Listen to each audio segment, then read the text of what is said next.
In the icy cold of the early morning, a grey dog walks through the deserted streets of the small town. He makes his way to the rusty gate of the cemetery, carrying a crushed flower in his snout. At the foot of a worn tombstone, he precisely places the object.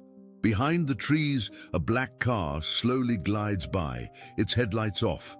The engine turns off, but the vehicle remains there, motionless. Minutes later, the animal disappears down the dirt road. A barn door closes, blocking any sound. But what happens there, no one can say. Do you love stories with animals? Then subscribe now and don't miss any. Thank you for following us. Now, we return to our story. In the quiet streets of Millbrook, Ohio, where front porches still held, rocking chairs and neighbors knew each other's coffee preferences. A silent ritual had begun to capture the attention of anyone awake before dawn. Every morning, precisely at 5:30, before the first rays of sunlight touched the weathered rooftops of the century-old houses, a German shepherd named Rex made his solitary journey through the empty streets. Rex was no ordinary dog. His graying muzzle and the slight stiffness in his gait told the story of years spent in service with the Millbrook Police Department. The retired K-9 officer had once been the pride of the force, working alongside his partner, Officer James Patterson, for over 8 years. But that chapter of his life had ended 3 months ago when Jimmy, as everyone called him, had departed this world after a sudden heart condition that took the entire community by surprise. What amazed the early risers of Millbrook was not just Rex's punctuality, but the tender care with which he carried his daily offering. In his mouth, held with the gentleness that only a trained police dog could master, was always a single flower. Sometimes it was a dandelion plucked from the Patterson family's front yard. Other times, a wild daisy from the meadow behind the elementary school, or a carefully selected rose from Mrs. Henderson's prized garden.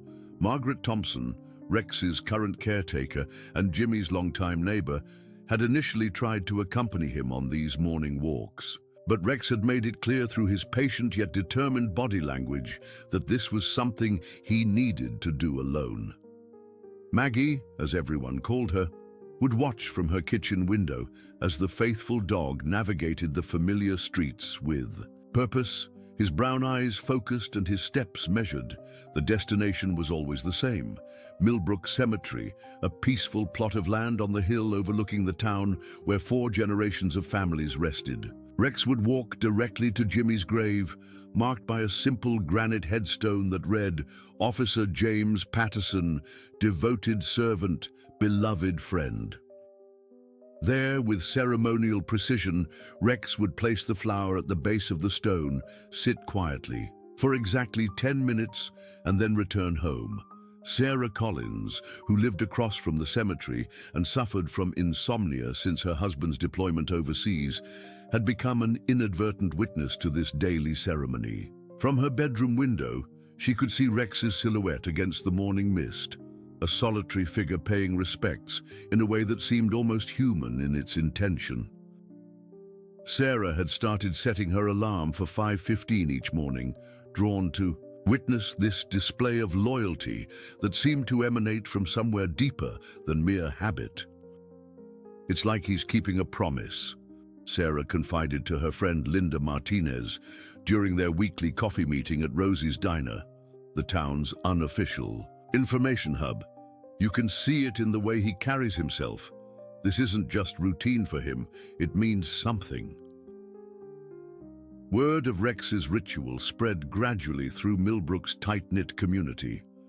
Tom Wheeler, the cemetery's groundskeeper for over 20 years, began timing his own arrival to coincide with Rex's visits. He found himself looking forward to seeing the devoted dog, and he made sure that the area around Jimmy's grave was always perfectly maintained, sensing somehow that Rex noticed these details. "Never seen anything like it," Tom told his wife Eleanor over breakfast one morning. "That dog's got more respect and dedication than most people I know. Every single day, rain or shine, he's there with that flower. Makes you wonder what kind of bond those two had. Indeed, Jimmy Patterson and Rex had been inseparable partners. Their colleagues at the Millbrook Police Department often joked that the two could communicate without words, reading each other's intentions with an almost supernatural understanding. Rex had an exceptional nose for tracking, and Jimmy had an exceptional heart for understanding both his four-legged partner and the community they served together. Detective Mike Bradley, who had worked alongside Jimmy for 5 years before transferring to the county sheriff's office, remembered the partnership well. Jimmy always said Rex wasn't just his partner, he was his conscience, Mike had told Maggie at Jimmy's service. That dog could sense things about people that Jimmy couldn't see, and Jimmy trusted Rex's instincts completely. They solved cases together that would have stumped other teams. As weeks turned into months, Rex's morning pilgrimage became woven into the fabric of Millbrook's daily rhythm. Local business owners began timing their opening routines around Rex's schedule. Mrs. Patricia Williams, who owned the flower shop on Main Street, started leaving small bouquets outside her door, hoping Rex might choose one of her arrangements for his daily tribute. The phenomenon even caught the attention of Dr. Amanda Foster, a veterinarian who had recently moved to Millbrook from Columbus. She had heard about Rex from several clients and was fascinated by what she called prolonged attachment behavior. Dr. Foster reached out to Maggie, offering to examine Rex to ensure his health was stable during this emotionally intense period. Animals grieve differently than humans, Dr. Foster explained to Maggie during Rex's checkup. But they do grieve, and they form emotional attachments that can last well beyond their partner's physical presence. Rex appears to be in excellent health, both physically and mentally. What he's doing seems to be providing him with comfort and purpose. Maggie found solace in the veterinarian's assessment. She had worried that Rex might be struggling with depression or confusion, but his behavior suggested otherwise. He ate, slept peacefully, and showed affection toward her and the neighbors who had known him since he was a young pup. The only time Rex seemed restless was in the evenings, when he would position himself by the front door around the time Jimmy used to return from his shift. Father Michael O'Brien from St. Catherine's Church, who often walked through the cemetery for his own morning prayers, began to include Rex in his reflections. Faith takes many forms, he mused to his congregation one Sunday. Sometimes it appears in the devotion of a faithful friend who teaches us about loyalty and remembrance. This dog reminds us that love doesn't end with physical departure. As autumn approached, Rex's dedication never wavered. Through morning drizzles that turned the cemetery paths to mud, through the first frost that made the grass crunch under his paws, and through the changing leaves that painted Millbrook in shades of gold and crimson, Rex maintained his schedule with unwavering commitment. The townspeople began to see Rex not just as a grieving pet, but as a symbol of something larger, a reminder of the bonds that connect us all, the importance of honoring those we've lost, and the power of faithful love to transcend even the greatest losses. His daily journey became a source of inspiration for many who were dealing with their own grief and transitions. Young Timothy Chen, whose grandfather had passed away the previous winter, told his mother that watching Rex helped him understand how to remember people we love. Rex shows me that keeping someone in your heart means doing things that honor them, the 8-year-old observed with wisdom beyond his years. As Rex completed his 3-month mark of daily visits, Maggie noticed subtle changes in the town's atmosphere. People seemed more patient with each other, more willing to lend a hand, more conscious of the connections that made their community special. It was as if Rex's example of devotion had awakened something in the hearts of Millbrook's residents. But neither Maggie nor anyone else in town could have predicted what would happen when Rex reached exactly 1 year of his faithful morning ritual.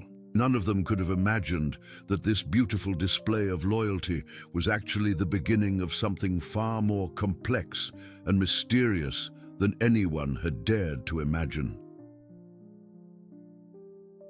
The morning of March 15th marked exactly 1 year since Rex had begun his daily pilgrimage to Jimmy's resting place.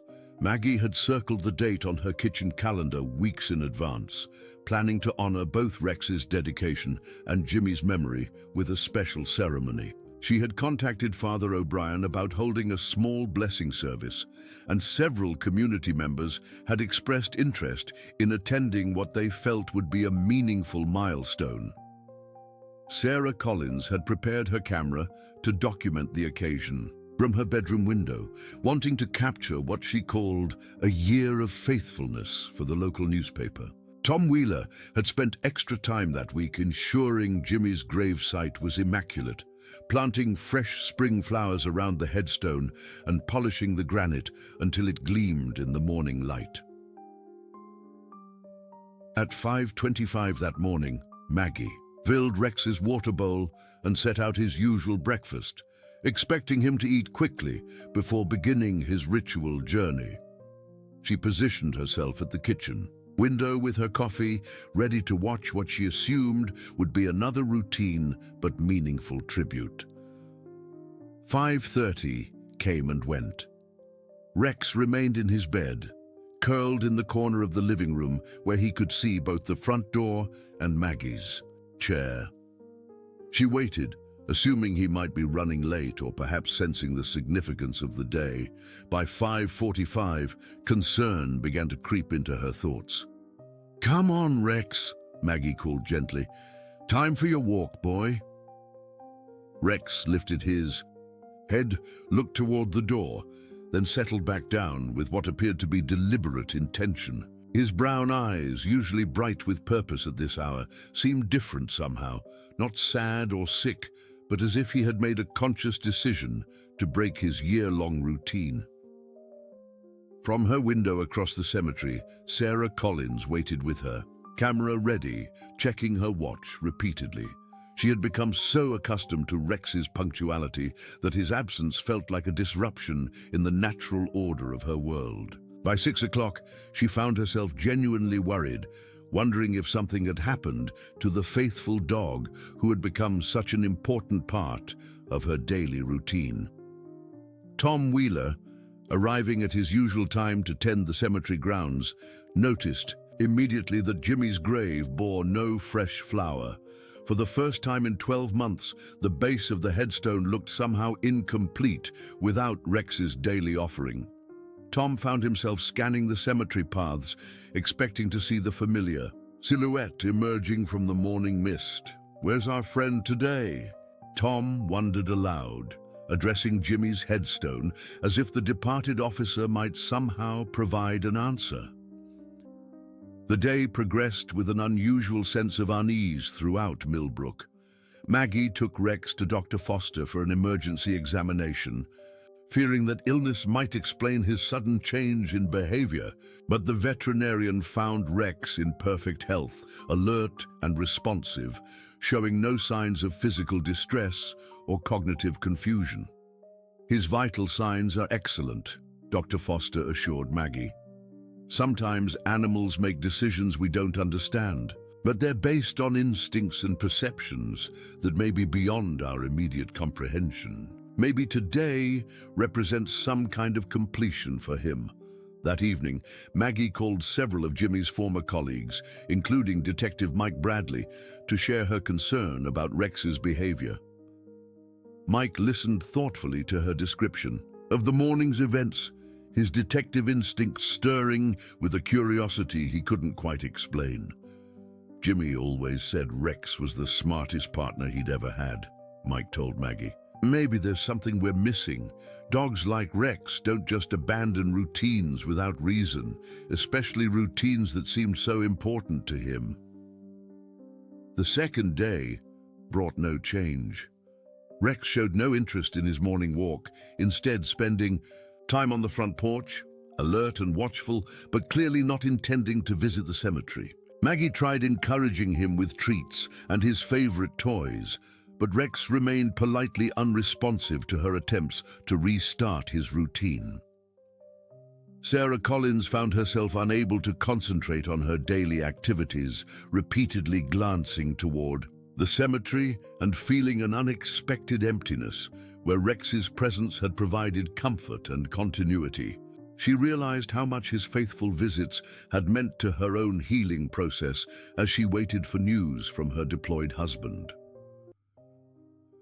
By the third day, word of Rex's changed behavior had spread throughout Millbrook.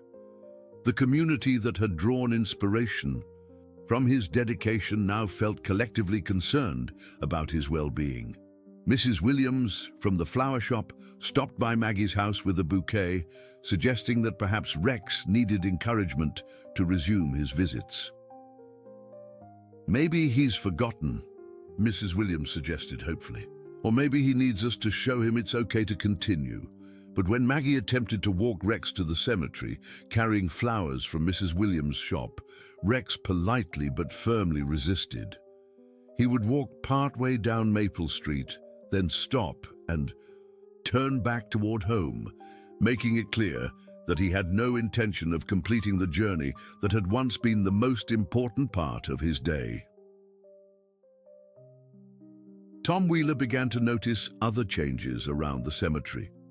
Small disturbances in the earth near Jimmy's grave suggested that someone had been digging or searching during the night hours. At first, he attributed these signs to natural settling or small animals, but the patterns seemed too deliberate and organized to be random. "It's like someone's been looking for something," Tom confided to his wife Eleanor. "The soil's been turned over in spots, real careful-like, but definitely by human hands. Makes me wonder if Rex's absence and these disturbances are connected somehow." Dr. Foster suggested that Rex might be experiencing what she called mission completion syndrome, a phenomenon she had observed in working dogs who seemed to inherently understand when their assigned task had reached its natural conclusion. But Maggie couldn't shake the feeling that Rex's behavior change represented something more significant than simple routine adjustment. Meanwhile, Rex spent his days in quiet observation, positioning himself where he could watch the street from different vantage points around Maggie's property. His alertness suggested he was waiting for something or someone, though he showed no signs of anxiety or distress. If anything, he seemed more focused and purposeful than he had since Jimmy's passing. Father O'Brien visited Maggie on the fourth day, offering both comfort and his own puzzlement about Rex's sudden transformation. "In my experience, acts of devotion don't simply end without reason," the priest observed. "Perhaps Rex's year of visits was preparation for something else, something we haven't yet understood." The community's concern for Rex reflected their deeper attachment to what his daily ritual had represented. His faithful visits had become a symbol of constancy in a world that often felt unpredictable and changing. Without his reassuring presence at the cemetery each morning, residents found themselves questioning what other certainties in their lives might suddenly shift or disappear. Young Timothy Chen, who had drawn such comfort from Rex's example while grieving his grandfather, asked his mother why the dog had stopped visiting Jimmy. Did he forget that Jimmy needs the flowers? The boy wondered. Or did Jimmy tell him it was okay to stop? These innocent questions echoed the confusion felt by many in Millbrook. Had Rex simply completed whatever internal process had driven his year-long vigil? Or was his sudden change in behavior the beginning of something entirely different, something that would prove even more mysterious than his faithful morning ritual had been? As the fifth day dawned without Rex's familiar journey to the cemetery, Maggie stood at her kitchen window, holding her coffee cup and feeling as if she were waiting for a story to continue. not knowing that the next chapter would bring revelations that would transform her understanding of everything Rex had been doing for the past 12 months. The absence of his routine had created a void that seemed to draw the entire community's attention toward questions they had never thought to ask. What had Rex truly been accomplishing during his year of devotion? And why had he chosen this exact moment to stop? On the 7th morning, after Rex's routine had ended, Maggie discovered an envelope slipped under her front door. No postmark, no return address, just her name written in careful block letters across cream-colored paper.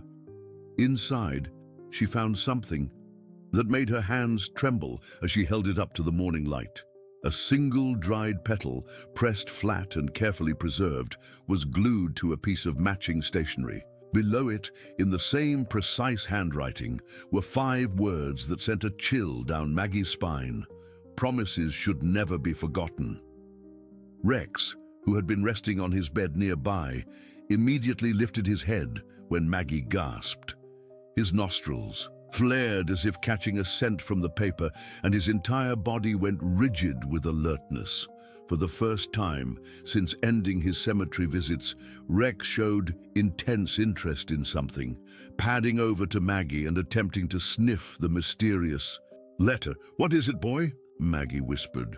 But Rex's reaction only deepened her unease. The dog's behavior suggested he recognized something about the letter, something that connected to knowledge she didn't possess.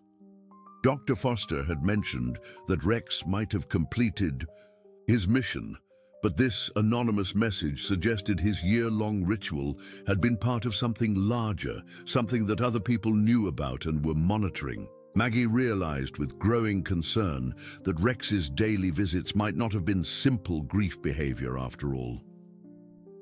The second letter arrived 3 days later, discovered by Maggie when she returned from grocery shopping.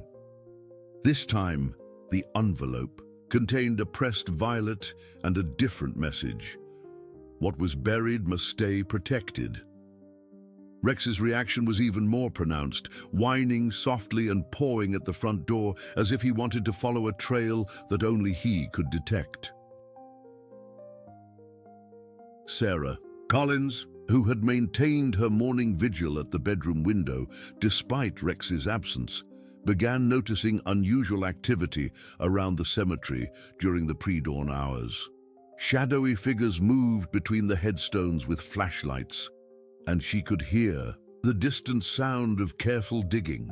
When she mentioned these observations to Tom Wheeler, the groundskeeper's expression grew serious with concern. "I've been finding more disturbances every day," Tom admitted.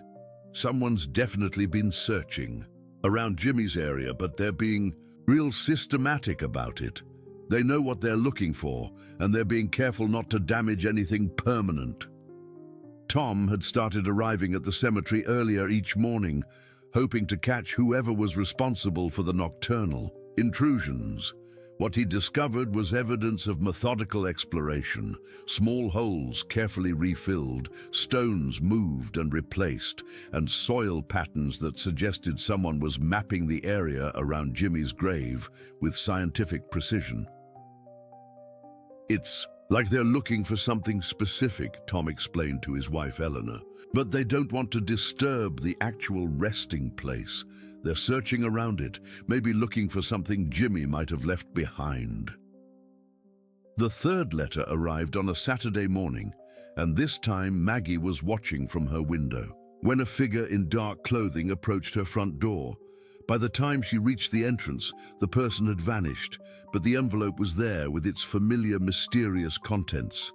This message contained a pressed daisy and the words, "The faithful guardian knows the secret path." Rex's reaction to this letter was the most dramatic yet. He began pacing between the front door and the back door, whining and looking at Maggie with an expression that seemed to communicate urgent need. Feeling overwhelmed by the accumulating mystery, Maggie decided to call Detective Mike Bradley. His experience with both Jimmy and Rex might help her understand what was happening. When Mike arrived that afternoon, Rex's behavior toward him was notably different from his interactions with other visitors. "He remembers me," Mike observed, kneeling down to Rex's level. "Hey there, partner. What's been going on with you?" Rex approached Mike with careful steps, then did something unexpected. He walked to the corner where Jimmy used to keep his police gear and began pawing at a small wooden box that Maggie had stored there with other personal items. The box contained Jimmy's off-duty accessories, a backup flashlight, some old case files he'd brought home to review, and various small items that had seemed too personal to donate with his uniform. "Has anyone else been through Jimmy's things?" Mike asked, examining the box with professional interest. "These old case files might be connected to whatever's going on." As Mike leafed through Jimmy's papers, Rex sat beside him with intense focus, occasionally nudging specific documents with his nose. One file in particular seemed to capture both Rex's attention and Mike's growing concern.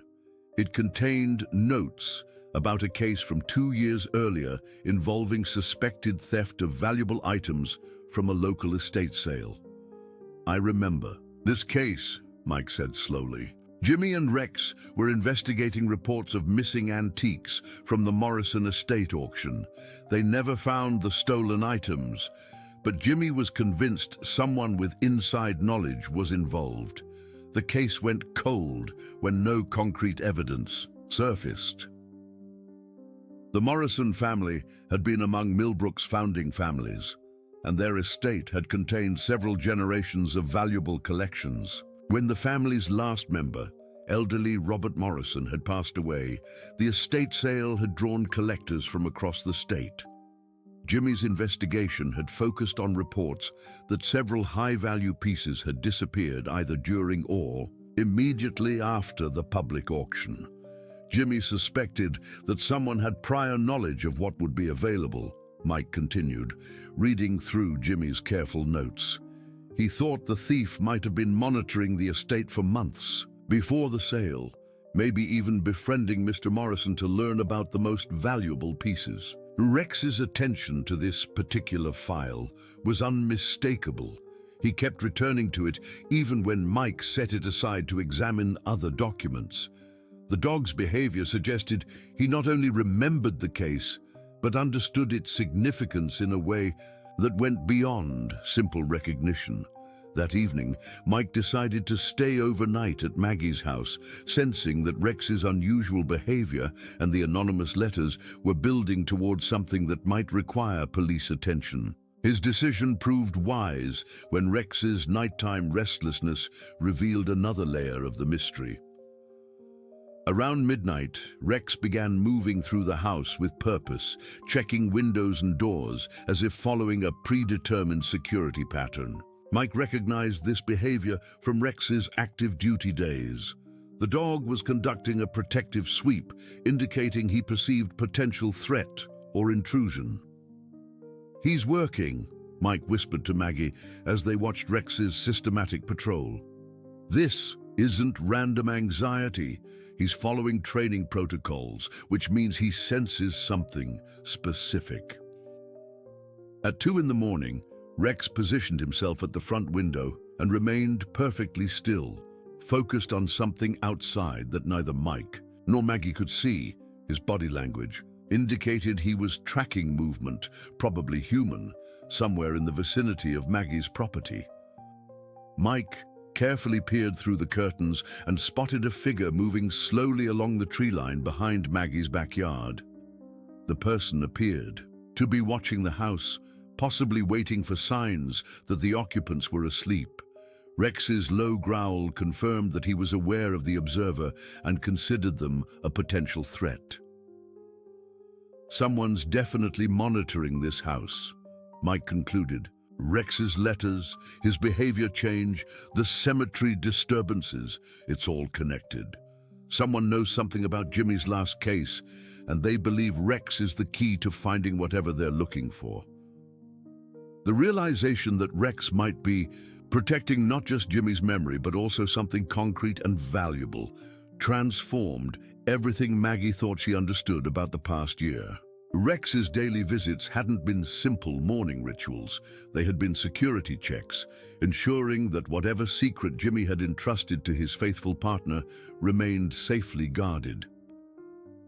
As dawn approached, and the mysterious observer finally retreated, Mike and Maggie found themselves facing questions that would require careful investigation to answer. What had Jimmy discovered about the Morrison estate case? What had he shared with Rex that no one else knew? And who was willing to spend months monitoring a grieving dog's routine to uncover information they believed Rex possessed? The anonymous letters had served their purpose, drawing attention to the fact that Rex's year of devotion had been observed and interpreted by someone who understood its true significance. Now the real challenge would be protecting both Rex and whatever secret he had been faithfully guarding, while discovering the truth that someone else was determined to uncover. Mike Bradley's investigation into the anonymous letters led him to review security systems throughout Millbrook, hoping to identify whoever had been watching Maggie's house. His inquiry brought an unexpected discovery when Janet Riley, manager of Riley's hardware store, mentioned that their newly installed security camera had captured unusual footage from the previous week. "I was reviewing the recordings because we've had some vandalism issues," Janet explained as she led Mike to her small office behind the store counter. "But I found something that might interest you more than spray paint on my dumpster." The hardware store sat at the corner of Main Street and Oak Avenue, its camera positioned to monitor both the store's entrance and a clear view of the old Patterson warehouse across the street. The abandoned building had been empty for over a decade, left unused after the Patterson family's moving business had relocated to a larger facility outside town. As Janet scrolled through the digital recordings, Mike felt his attention sharpen when she stopped at footage from 3 nights earlier. There, clearly visible in the camera's night vision mode, was Rex walking purposefully toward the warehouse entrance. "There's more," Janet said, advancing the recording. "Watch what happens next." The footage showed Rex approaching the warehouse's side door with familiarity that suggested this wasn't his first visit to the location. Most remarkably, the door appeared to open for him, though no human figure was visible in the frame. Rex entered the building and the door closed behind him. "Did you see him come out?" Mike asked, studying the timestamp that showed Rex had entered at 2:47 a.m. "That's the strange part," Janet replied, scrolling forward through several hours of footage. "I watched through dawn, and I never saw him leave, but he couldn't still be in there, could he?" Mike's detective instincts were fully engaged. Rex's nighttime visit to the warehouse, his protective behavior at Maggie's house, and his knowledge of Jimmy's old case files were forming a pattern that demanded investigation. The fact that Rex could gain access to a supposedly abandoned building suggested someone had been using the warehouse for purposes unknown to the rest of Millbrook. "I need to check that building," Mike told Janet. "Can you make me a copy of this footage?" Armed with the security recording and a growing sense that Rex had been leading them toward answers rather than away from them, Mike returned to Maggie's house to share his discovery. Rex's reaction to hearing about the warehouse footage was immediate and intense. He moved to the front door and began the same restless pacing that had preceded his nighttime patrol. "He wants to go there," Maggie observed, watching Rex's agitated movement between the door and the window. "He's been trying to tell us something, and maybe this is it." Dr. Foster had mentioned that Rex might be operating on instincts beyond human understanding, but Mike was beginning to suspect that Rex's actions were based on specific knowledge rather than animal intuition. The warehouse visit suggested Rex knew exactly where he was going and why. That afternoon, Mike and Maggie drove to the warehouse district, with Rex alert and focused in the back seat. As they approached the Patterson warehouse, Rex's excitement became obvious. His tail wagged and he whined softly, behaviors they hadn't seen since his cemetery visits had ended. The warehouse itself appeared exactly as Mike remembered from his patrol days: weathered brick walls, boarded windows, and a general atmosphere of abandonment. But as they walked around the perimeter, Mike noticed details that suggested recent activity. The side door that Rex had used showed signs of regular opening, with worn scratches around the lock mechanism and oil stains that indicated frequent use. Someone's definitely been using this place, Mike concluded, examining the door more closely. And they've been careful to make it look abandoned from the outside. Rex's behavior near the warehouse was markedly different from his recent routine at home.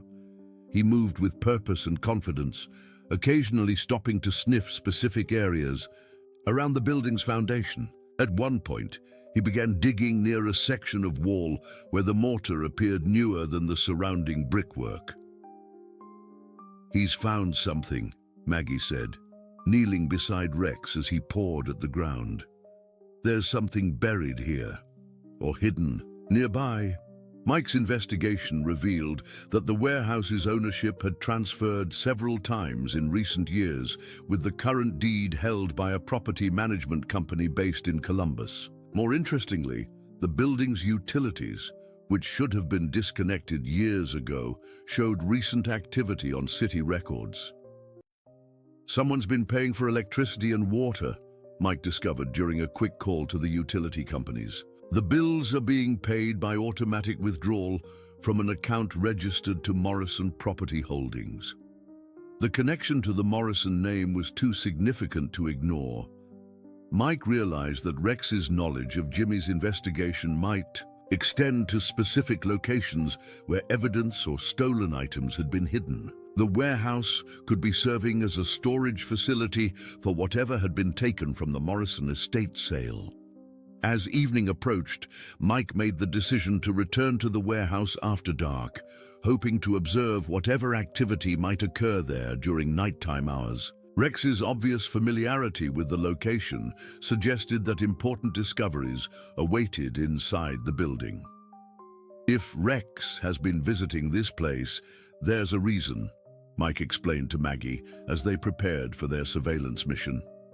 "Jimmy must have shared information with Rex that we need to understand. Dogs like Rex don't forget important details, especially when they're related to their work." They positioned themselves across the street from the warehouse at 10 o'clock that evening, with Rex unusually calm and attentive in the back seat of Mike's car. Unlike his restless energy earlier in the day, Rex now seemed to be waiting for something specific to happen. At 11:30 p.m., their patience was rewarded when a dark sedan pulled up to the warehouse's rear entrance. Two figures emerged from the vehicle and began unloading equipment that looked like metal detectors and excavation tools. Rex's low growl indicated he recognized at least one of the individuals, though Mike couldn't identify them in the dim lighting. "They're searching for something," Mike whispered to Maggie as they watched the figures enter the warehouse through the same door Rex had used. "And they're using professional equipment to do it." For the next 2 hours, lights moved systematically through the warehouse interior, visible through gaps in the boarded windows. The searchers appeared to be conducting a thorough investigation of the building's interior, occasionally moving their operation to different sections of the large space. Rex remained alert throughout the surveillance, occasionally whining softly. When the lights moved to particular areas of the warehouse, his reaction suggested he understood the significance of what was happening and possibly disapproved of the intrusion into a space he considered under his protection. When the searchers finally emerged and drove away, Mike noticed they carried several bags that hadn't been with them when they arrived. Whatever they had been looking for, they appeared to have found at least part of it. "Tomorrow we're going inside that warehouse," Mike decided as they drove home. "Rex has been trying to lead us there, and now we know why.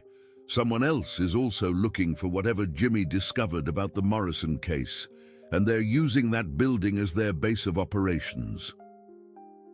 Rex's nighttime visit to the warehouse had been revealed as part of a larger pattern of protective behavior.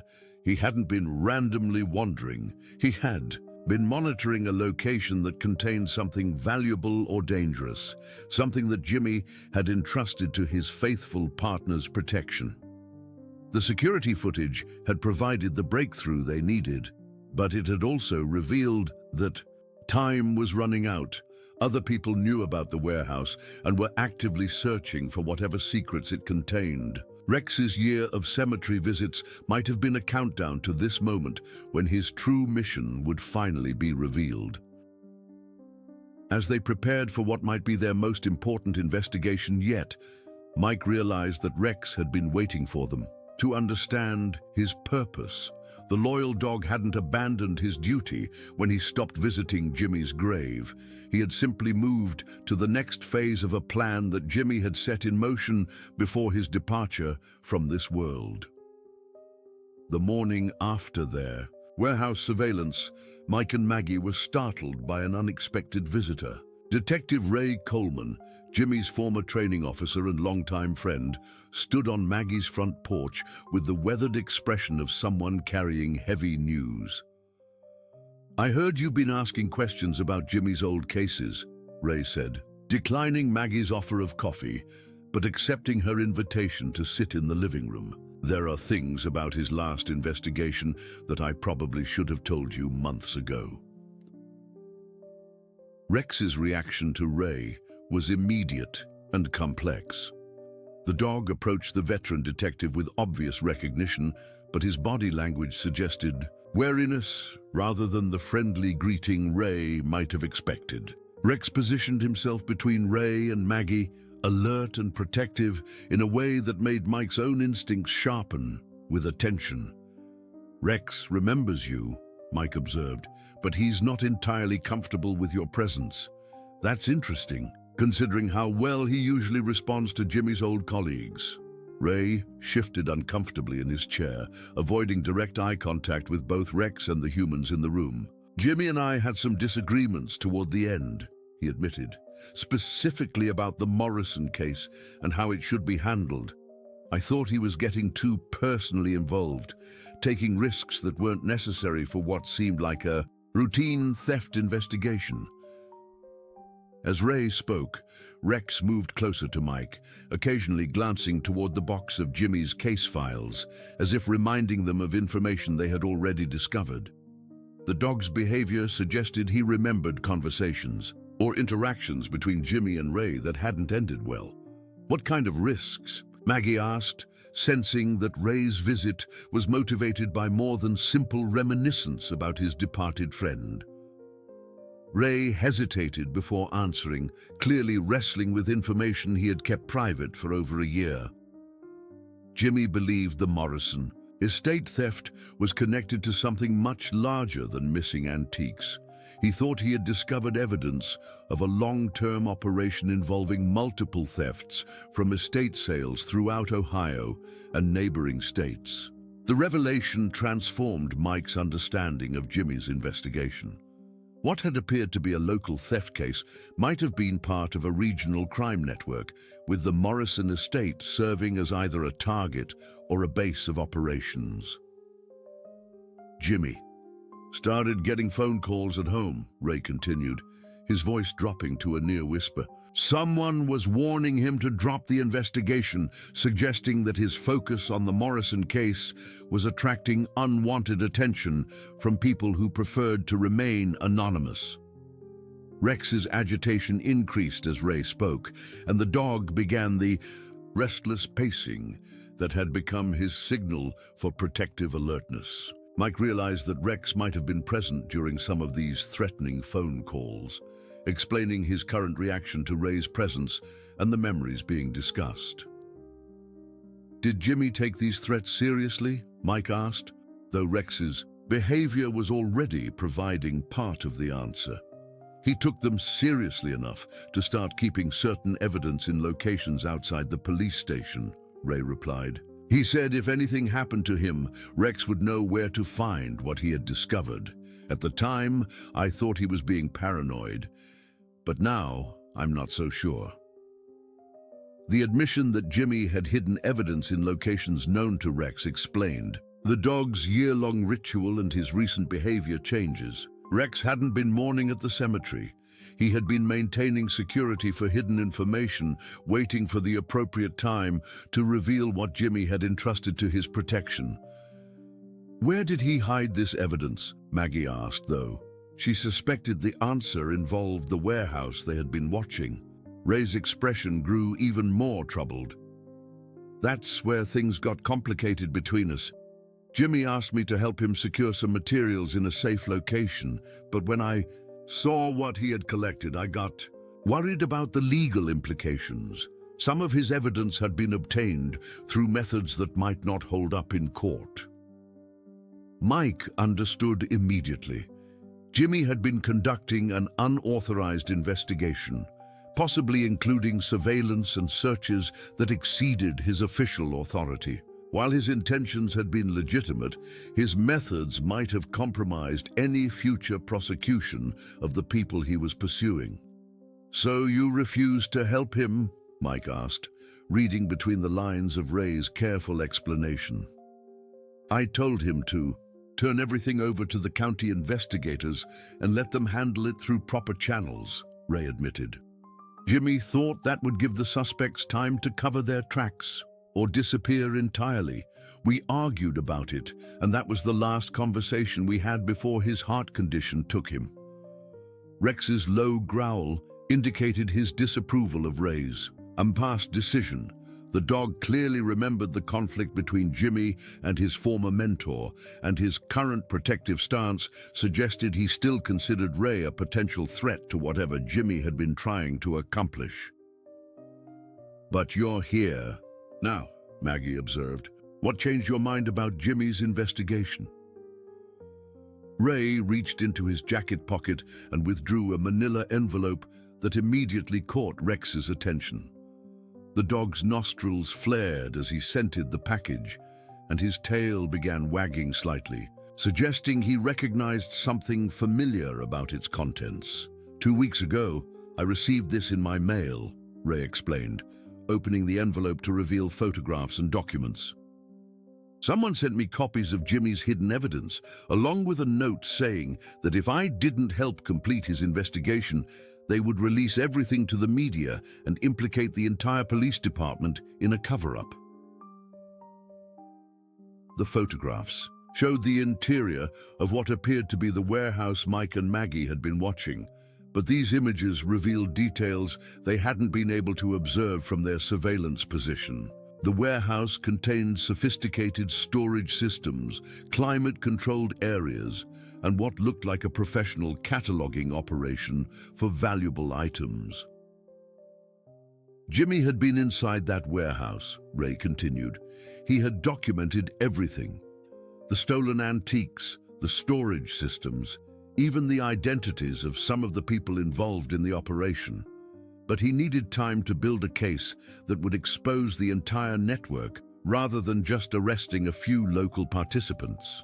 Rex approached Ray cautiously and sniffed the photographs, his tail wagging more enthusiastically as he recognized locations and items from Jimmy's investigation. The dog's approval seemed to ease some of Ray's obvious discomfort with the situation. The threatening note said that Jimmy's faithful partner would guide the right people to the complete evidence when the time was appropriate, Ray explained. "I didn't understand what that meant until I heard about Rex's behavior changes and your recent inquiries about the case." Mike studied the photographs with growing amazement. Jimmy hadn't just discovered a local theft ring, he had uncovered a sophisticated operation that used abandoned warehouses and estate sales to move stolen goods throughout the region. The Morrison estate hadn't been a target, it had been a front for the entire operation. "Who sent you these photographs?" Mike asked, though he suspected the answer would be as mysterious as everything else connected to the case. "No return address, no signature," Ray replied. "But whoever sent them knew details about Jimmy's investigation that only someone with inside access could have known." They also knew about Rex's routine and seemed to be timing their revelation to coincide with his behavior changes. As Ray spoke, Maggie noticed that Rex had moved to the window and was watching the street with renewed alertness. His protective instincts suggested that their conversation about Jimmy's evidence might be attracting the same unwanted attention that had worried Jimmy during his original investigation. "We need to get to that warehouse," Mike decided. "If Jimmy's evidence is hidden there and other people are actively searching for it, we're running out of time to complete what he started." Ray nodded reluctantly. "I should have helped him when he asked. Maybe if I had supported his investigation instead of worrying about proper procedures, he might have been able to finish what he started before his condition took him." Rex's behavior toward Ray softened slightly, as if the dog understood that the veteran detective was finally ready to honor Jimmy's memory by completing his unfinished work. The year of waiting was over, and Rex had successfully guided the right people to the information they needed to continue Jimmy's investigation. But as they prepared for their mission to the warehouse, none of them could have predicted that their conversation had been overheard, and that the people responsible for Jimmy's original threats were already moving to protect their operation from exposure. The plan to investigate the warehouse was interrupted when Maggie received a phone call that changed everything. The voice on the other end was calm, polite, and absolutely terrifying in its casual familiarity with details about their recent activities. "Ms. Thompson, I hope you're enjoying your morning coffee," the caller said. "I notice you've been having interesting conversations with Detective Coleman and Detective Bradley. I thought it might be helpful if we met to discuss our mutual interests regarding Officer Patterson's unfinished business." Rex, who had been resting peacefully near Maggie's chair, immediately stood at attention when he heard the voice through the phone. His hackles rose, and he began the low, continuous growl that indicated he recognized a genuine threat. "Who is this?" Maggie demanded, but her question was met with a soft chuckle that suggested the caller was accustomed to controlling conversations. "Someone who knew Jimmy well," the voice replied. "Someone who tried to help him understand that certain investigations are better left incomplete. Rex knows who I am, don't you, boy? Tell them what you remember about our previous meetings." Rex's reaction was immediate and dramatic. He began barking with an intensity that Mike and Ray had never witnessed, moving between the front door and the phone as if trying to protect Maggie from a threat that existed both inside and outside the house. "You need to leave Jimmy's investigation alone," the caller continued, his tone remaining unnaturally calm despite Rex's aggressive response. "The materials he collected are dangerous to people who don't understand their full context. Return them to their proper location and everyone can resume their normal lives." Mike grabbed the phone from Maggie. "This is Detective Bradley. Who am I speaking with?"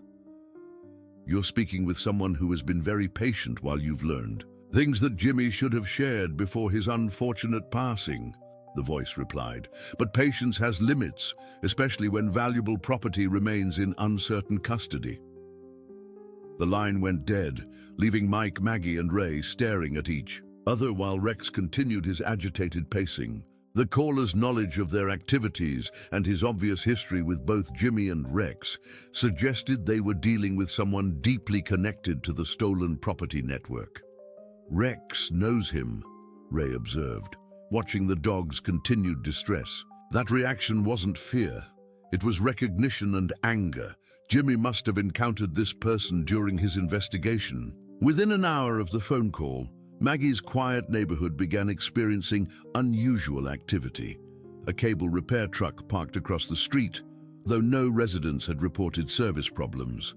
A man in a jogger's outfit made multiple passes by Maggie's house, always slowing down to observe the windows and front door. Most unnervingly, a dark sedan identical to the one they had seen at the warehouse began making regular circuits through the surrounding streets. "We're being watched," Mike concluded, carefully observing the surveillance from behind Maggie's living room curtains. "Whoever called wants to know our movements before making their next contact." Rex's protective instincts were now fully engaged. He positioned himself where he could monitor both the front and back entrances to the house, occasionally moving, to check windows when he detected sounds or movements outside. His behavior suggested he was preparing for a confrontation that he expected to occur soon. The mysterious caller's next move came through a different communication channel. Sarah Collins, who had been monitoring the cemetery from her bedroom window since Rex's visits ended, discovered an envelope addressed to Rex's friends, placed on Jimmy's headstone during the night. "I found this when I went for my morning walk," Sarah explained breathlessly when she arrived at Maggie's house. "Someone left it right where Rex used to place his flowers." The envelope contained a detailed map of the warehouse district, with specific markings indicating hidden entrances and storage locations throughout the building. More significantly, it included a photograph of Rex taken during one of his nighttime visits to the warehouse, proving that his activities had been under surveillance for months. "They've been watching him all along," Maggie realized with growing horror. Rex's year of cemetery visits, his behavior changes, everything has been monitored and documented. The photograph also revealed something that explained Rex's deep knowledge of the warehouse. In the image, Rex was standing beside a section of wall where a hidden panel had been opened, revealing a storage area filled with carefully organized items. Jimmy had established a secret cache inside the warehouse, and Rex had been maintaining security for it throughout his year of apparent mourning. Ray examined the map with professional interest. "This level of detail suggests inside knowledge of the warehouse's construction and modification," he observed. "Whoever created this has unlimited access to the building and understands exactly how Jimmy was using it." As afternoon approached, the surveillance outside Maggie's house became more obvious and aggressive. The cable truck moved to a position directly across from her front door, and its occupants made no attempt to disguise their interest in monitoring everyone who entered or left the property. "They're trying to pressure us into making a move," Mike analyzed. "The phone call, the photograph, the obvious surveillance. They want us to go to the warehouse so they can observe what we know and how much evidence we can access." Rex's solution to the escalating tension was characteristically direct. At 3 o'clock in the afternoon, he walked to the front door and began scratching at it with determined persistence, making it clear that he was ready to lead them to whatever Jimmy had hidden. "He's tired of waiting," Maggie interpreted. "Rex knows we need to see Jimmy's evidence, and he's willing to take the risk of being followed to the warehouse." The decision to follow Rex's lead was made easier by the realization that remaining in the house was no longer safe. The mysterious caller's patience was clearly running out, and the surveillance suggested that more direct pressure might be applied if they continued to delay. "We go tonight," Mike decided. "But we do it on our terms, not theirs. Rex knows the warehouse better than anyone, and we use that advantage to stay ahead of whoever's been watching us." Ray agreed to coordinate with county investigators to ensure backup would be available if the warehouse visit revealed evidence of active criminal operations. But his coordination efforts were complicated when his police radio intercepted communications, suggesting that other law enforcement agencies were already planning their own investigation of the warehouse district. "Someone else has contacted the county sheriff's office," Ray reported with growing concern. "They've received anonymous tips about stolen property being stored in abandoned warehouses, and they're planning a raid for tomorrow morning." The revelation that multiple agencies were now involved meant that time was running out, not just for recovering Jimmy's evidence, but for ensuring that his investigation would receive proper credit and that the people responsible for threatening him would be held accountable. Rex seemed to understand the urgency of their situation. His protective behavior intensified as evening approached, and he began positioning himself near the box containing Jimmy's case files, as if guarding them against imminent threat. "Whatever happens tonight," Maggie told Rex, kneeling beside the faithful dog, "Jimmy would be proud of how you've protected his work. You've kept his promises, and now it's time to see what he wanted us to find." As darkness fell over Millbrook, Mike, Maggie, Ray, and Rex prepared for a mission that would finally reveal the truth about Jimmy's investigation. But none of them suspected that their mysterious caller had one final surprise planned, one that would test Rex's loyalty and intelligence in ways that even Jimmy couldn't have anticipated. Under the cover of darkness, Mike, Maggie, Ray, and Rex made their way to the warehouse through a route that avoided the main streets where surveillance had been positioned. Rex led them with confidence through alleyways and across vacant lots, demonstrating knowledge of the area that could only have come from months of careful reconnaissance. As they approached the warehouse, Rex's behavior shifted into what Mike recognized as his professional working mode. The dog moved with systematic precision, checking scent trails and listening for signs of human presence before signaling the group to advance. "He's clearing the area," Mike whispered to the others. This is how he and Jimmy used to approach potentially dangerous situations during their active duty. The warehouse appeared empty, but Rex's caution suggested that appearances might be deceiving. He led them to a section of the building where the original map had indicated a hidden entrance, but instead of immediately proceeding inside, Rex sat down and waited, looking expectantly at his human companions. "He wants us to understand something. Before we go in," Maggie interpreted. "Rex, what do you need to show us?" Rex walked to a seemingly solid section of brick wall and began pouring at a particular spot. When Ray examined the area more closely, he discovered that several bricks were actually facades covering a sophisticated electronic lock system. Jimmy installed security measures, Ray realized. This isn't just a hiding place, it's a secured evidence vault. The lock system required both a numerical code and what appeared to be a palm print scanner. But Rex had a different solution. He approached the scanner and placed his paw on the reading surface, triggering a mechanical response that surprised everyone when the hidden door smoothly slid open. Jimmy programmed Rex's paw print into the system. Mike understood with amazement. He created a security protocol that only Rex could activate. Inside the hidden chamber, they discovered the most sophisticated evidence collection any of them had ever seen outside of federal law enforcement facilities. Jimmy hadn't just been investigating a local theft ring. He had uncovered and documented a multi-state operation involving the systematic theft and resale of valuable antiques, art pieces, and collectibles from estate sales throughout the Midwest.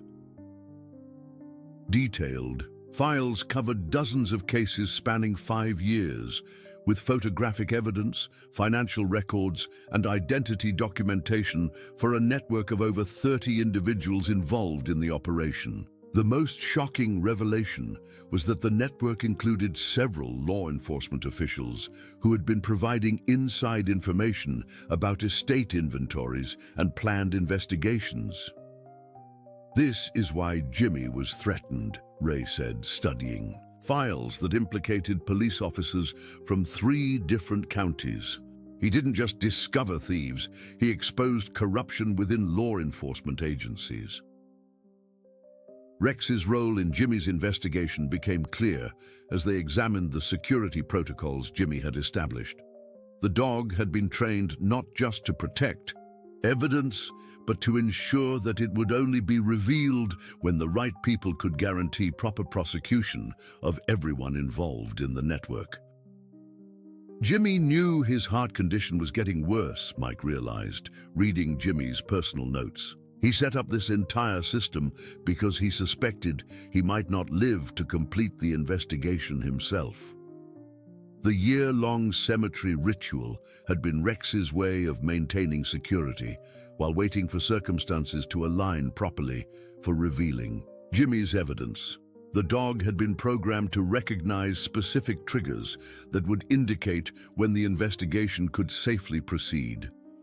But their discovery was interrupted when the warehouse's main lights suddenly illuminated, revealing that they were no longer alone. The mysterious caller from earlier stood near the warehouse's main entrance, flanked by two associates who clearly weren't interested in peaceful negotiation. "I really hoped you would be more reasonable about this situation," the man said, his voice carrying the same calm menace they had heard over the phone. Jimmy was a good police officer, but he didn't understand the bigger picture. Rex's reaction was immediate and protective. He positioned himself between the strangers and his human companions, his growl indicating he remembered previous encounters with these individuals and considered them dangerous. "You're David Morrison," Ray said, studying the man's face with recognition. "Robert Morrison's nephew. You've been using your uncle's estate as a front for this entire operation." David Morrison's expression confirmed Ray's identification. "My uncle was a collector who never understood the true value of what he owned," Morrison replied. "When he passed away, I saw an opportunity to ensure that valuable pieces went to people who would properly appreciate them, rather than being sold to random bidders who didn't understand their significance." The twisted logic of Morrison's justification revealed how the operation had begun. He had used his insider knowledge of his uncle's collection to identify the most valuable pieces, then arranged for them to be stolen either during or after the estate sale. The warehouse had become a distribution center for moving stolen items to collectors throughout the region. "Jimmy threatened to expose our entire operation," Morrison continued, "but he didn't realize that several people in law enforcement were, depending on the financial benefits of our arrangement. When he refused to be reasonable, we had to consider more permanent solutions to the problem." Rex's growl intensified at Morrison's implied threat, and Mike realized that the dog might have witnessed confrontations between Jimmy and Morrison that had escalated beyond simple warnings. "You threatened Jimmy directly," Mike accused. "Rex was there when you made those threats, which is why he recognizes you." Morrison's confirmation came through his casual acknowledgement of events that proved he had been personally involved in pressuring Jimmy to abandon his investigation. But what Morrison hadn't anticipated was that Jimmy's evidence collection had included recordings of their conversations, secured in the same hidden chamber that Rex had just unlocked. "Everything you've just said has been recorded," Ray informed Morrison, indicating the sophisticated surveillance equipment Jimmy had installed in the warehouse. "And county investigators will be here in less than an hour to take custody of all the evidence." The revelation that their conversation was being documented and that backup was imminent changed Morrison's approach entirely. Instead of attempting to intimidate or threaten, he began trying to negotiate some kind of arrangement that would minimize his exposure while preserving the network's operation. But Rex had his own agenda for ending the confrontation. The faithful dog had spent a year protecting Jimmy's investigation, and he wasn't interested in allowing Morrison to escape accountability for threatening his departed partner. With the speed and precision that had made him an exceptional canine officer, Rex moved to block Morrison's retreat toward the warehouse exit. The dog's training and intelligence had prepared him for exactly this type of situation, and he proceeded to demonstrate why Jimmy had trusted him with such an important mission. Morrison's associates attempted to intervene, but they discovered that Rex's protective instincts extended to anyone who threatened the people he was guarding. Within minutes, all three suspects were effectively contained by a combination of Rex's tactical positioning and the arrival of county investigators who had been coordinating with Ray throughout the evening. As dawn broke over Millbrook, the warehouse was filled with law enforcement personnel processing evidence that would ultimately expose the largest stolen property network in Ohio's recent history. Jimmy's investigation, protected and preserved by Rex's faithful guardianship, provided the foundation for prosecutions that would span multiple states and numerous law enforcement agencies. Dr. Foster arrived at the warehouse to examine Rex after his night of intense activity, but she found him calm and content for the first time since Jimmy's passing. The dog's mission was complete, his promises fulfilled, and his partner's work finally receiving the recognition and justice it deserved. Rex knew exactly what he was doing throughout this entire year, Dr. Foster observed. His behavior wasn't grief or confusion, it was professional dedication to completing an assignment that Jimmy had given him. As the evidence was catalogued and the suspects were processed, Maggie realized that Rex's year of apparent mourning had actually been a year of service that honored Jimmy's memory in the most meaningful way possible. The dog had protected not just evidence, but justice itself, ensuring that Jimmy's final investigation would succeed, even though its original investigator couldn't be there to see its conclusion. The community of Millbrook gathered at the cemetery that afternoon for a special ceremony honoring both Jimmy's service and Rex's faithfulness. Father O'Brien led prayers of gratitude for the loyalty and dedication that had brought truth to light and justice to those who had been wronged. Rex, no longer burdened by the weight of secrets and responsibilities, returned to being a beloved pet who could finally rest peacefully, knowing that he had kept every promise he had made to his departed partner.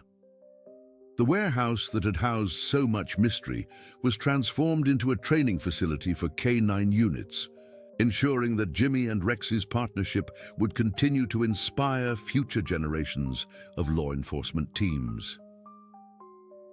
Dear listeners, we hope that the story of Rex's unwavering loyalty and Maggie's courage has touched your hearts as deeply as it has touched ours. This tale of friendship, dedication, and the unbreakable bonds between partners reminds us that love truly transcends all boundaries, even those we cannot see. Rex's year of faithful service shows us that sometimes the greatest acts of devotion happen quietly, without recognition, until the moment when truth finally emerges into the light. If this story of loyalty and determination has moved you, we invite you to subscribe to our channel and give this video a thumbs up. In the comments below, tell us about a time when faithfulness and patience led to an unexpected revelation in your own life. Every day, we bring you stories that explore the extraordinary connections that make life meaningful. Don't miss our upcoming content, and remember that the most powerful stories are often about the quiet heroes who never give up, just like Rex. We look forward to reading your thoughts and sharing more inspiring stories with you soon.